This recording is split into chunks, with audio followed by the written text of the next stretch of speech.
নামাজের সালাম ফিরানোর পর বলবা আল্লাহুম্মা আইন্নি আলা যিকরিকা ওয়া শুকরিকা ওয়া হুসনি ইবাদাতিক।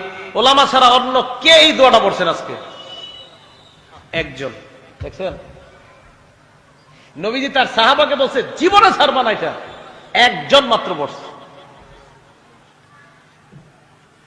নবীজি তার সাহাবাকে বলছে মুহাব্বতের দাবি নিয়ে বলে জীবনে আমল ছাড়বা না, একজন পড়ছে আমলটা।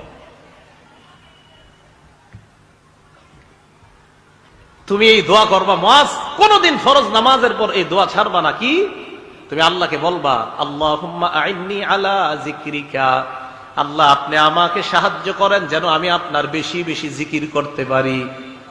ওয়া শুকরিকা, আমাকে সাহায্য করেন যেন আমি আপনার বেশি কৃতজ্ঞতা প্রকাশ করতে পারি। ওয়া হুসনি ইবাদাতিক, আল্লাহ আপনি সাহায্য করেন যেন বেশি বেশি আপনার ভালো ইবাদত করতে পারি। কি সুন্দর দোয়া! আল্লাহ সাহায্য করেন যেন আপনার জিকির বেশি করতে পারি, সাহায্য করেন যেন আপনার শুকরিয়া বেশি আদায় করতে পারি, সাহায্য করেন যেন আপনার ভালো ইবাদত বেশি করতে পারি।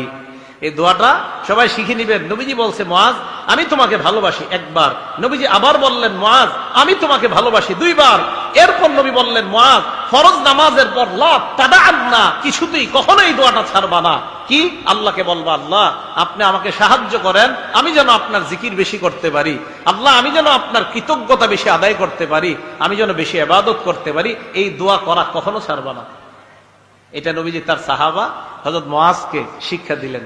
আল্লাহ আমাদের সকলকে এই দোয়াগুলা শিখে নেওয়ার তৌফিক দান করেন।